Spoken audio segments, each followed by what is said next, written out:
Welcome in, everyone. Joining us now fresh off of his team's 4-2 victory over Texas and through to another national championship match. It's TCU men's tennis head coach David Roditi. Coach, it's becoming a little bit of a time-honored tradition. You joining us here in the booth getting ready for a national final, whether it's indoors or outdoors. Does it ever get old, my friend? How are you feeling after a win like that? It does not get old, and I've always told you it's so good to see you. Every time I see you, it's for a good reason. You don't get, nobody cares what you have to say when you lose. So if as long as you guys keep wanting to talk to us, that means something good's happening. Yeah, no, and certainly tonight, an excellent night for the Horned Frogs. The best part about this is that we have Max once again with us as well, who I will say is now my mom's favorite guest to have joined a Cracked Rackets interview. So shout out to you, Max. But let's just get into it, Coach. It started with doubles. To see that sort of execution from the guys, to see Pedro Vives do it on, we'll call it a foot and a half. Just what did that point do for you? What sort of tone did it set for tonight? Huge for the, not just it's an actual point, 25% of the final score, but it's the momentum, it's the belief, it gives you the confidence that you can get to 4. You just need to split the singles.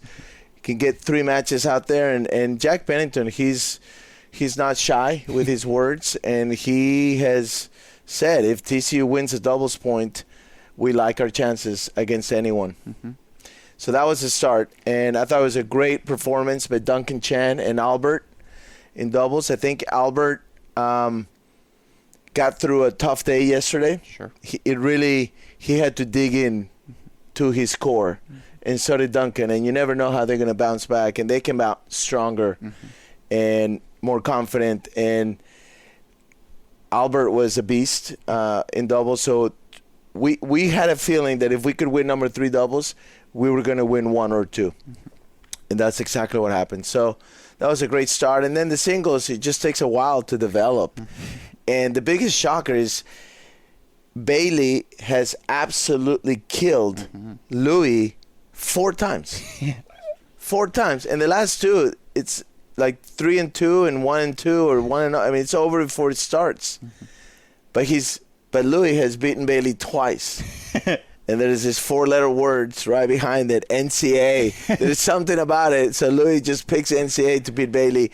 That was a critical point for us that I have a feeling Bruce and Benny Becker and Beatty, they were sort of counting on. Bailey has been arguably their best player all year long, most consistent. So that was huge for Louis to do that and to get off the court. Yeah. It's not like Oklahoma style. Yeah. He got off the court. So that was huge, right? And then the others were battles. Albert's first set was huge.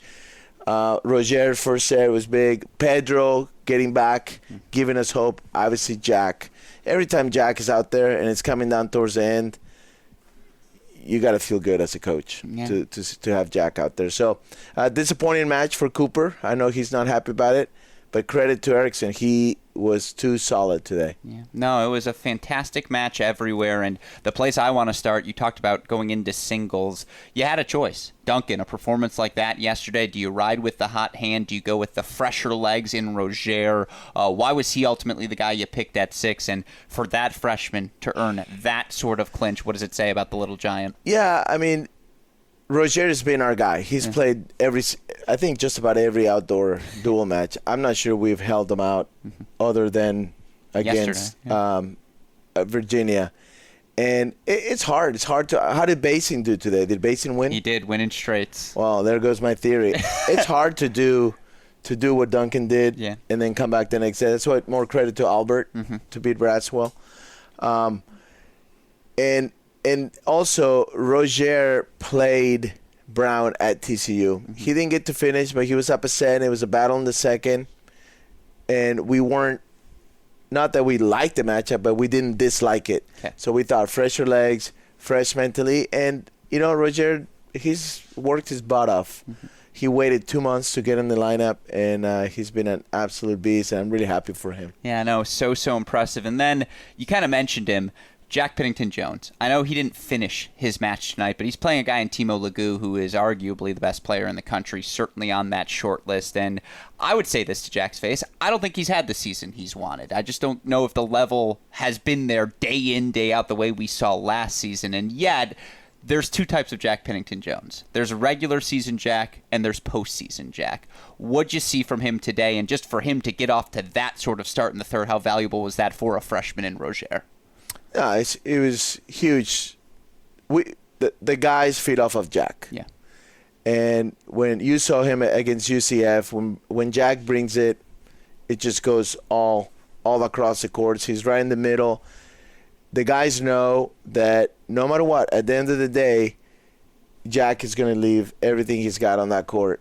And he wants absolutely nothing but the title. Mm-hmm. And he's spoken about it. He's not shy about talking about it. It's the only reason he came back is to win another title.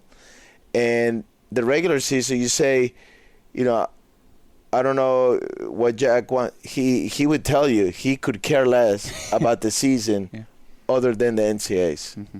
And the level that he was playing today was incredible. And Legout was still there. Legout wasn't going anywhere, so it was still a battle. But I like to believe that Jack was gonna get that. Yeah, no, 2 points. I mean, again, the level between the two. That's what Pro Tour stuff looks like. Max, you can know we have a microphone on the camera as well, so your answer will get picked up here. I got to ask the TCU fan perspective. Were you ever nervous in this one, my friend? Was there a moment where you're like, oh, my God, I think we got this one? Oh, where we got it? Yeah. What was that moment for you where you're like, I think we're winning tonight? Oh, at the very beginning. Yeah, right away, you knew? Yeah. That's the right After answer. doubles, I was like, we got the momentum. We're going to do this. I like that. And just, I'm going to ask Max again as well. When you see your dad limping around out there, as he was, you think that's for show? Like, you think the knee is actually fine here tonight? No. Yeah, no, but just, again, that sort of energy, it starts with Max and all these fans that they brought tonight for you, Coach. What did that mean for you, and how did that help this group? I said this earlier. TCU is a smaller school. Yeah.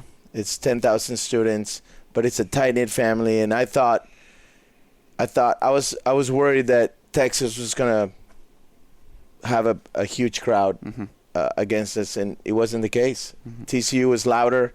The beach volleyball team came out. The national champions came out.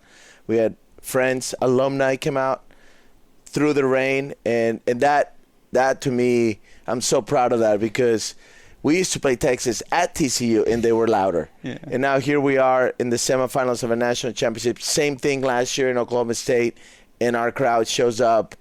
And just an Olympic sport, tennis, it's not, especially these days, there's such a difference between the basketballs and the football and the indoor volleyball and soccer. They get all the resources.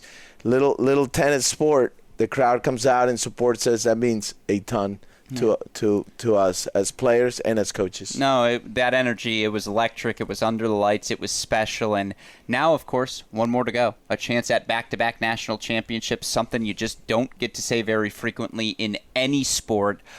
For what it's worth, I don't know if you know this fun fact, Wake Forest's path to the national indoor title. They beat Virginia. They beat Texas. They beat you.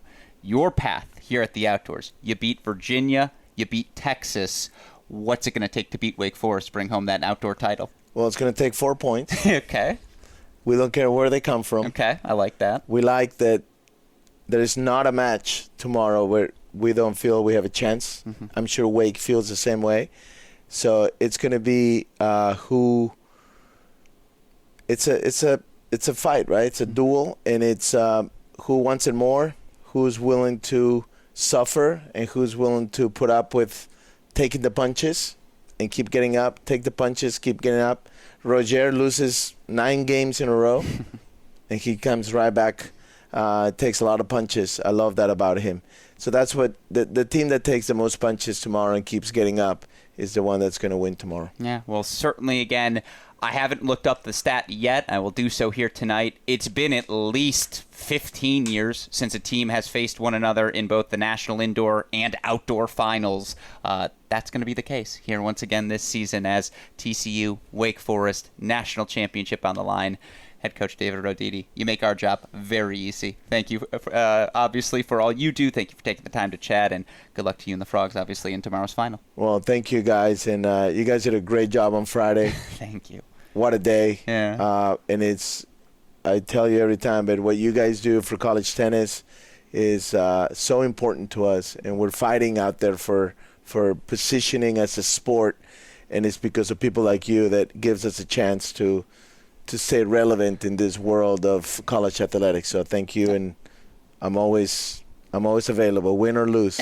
I appreciate that. And I'm sure this guy's always available. That's what I hope for. Yeah. One other fun fact on last night's 14-hour broadcast, we got a little loopy. Somehow we got into comparing me and you, and the natural comparison was equal size egos. That was the comparison we ended up coming up with, my friend. I think I have the advantage, but we can keep competing in that. I don't know. For the record, even though the folks can't see me, Coach, I said the egos might be close, but one of you has the results to back it up. Well, I told Albert Pedrico, I love when I heard you, one of the things that forehand he missed on match point in doubles, you said, even I would have made that one. So I told Albert, and look how well he played today. I think that might have gotten under his skin. Well, then I'm doing my job. But Coach Roditi, thank you as always, and good luck to the Frogs tomorrow. Thank you, Alex. Thank you.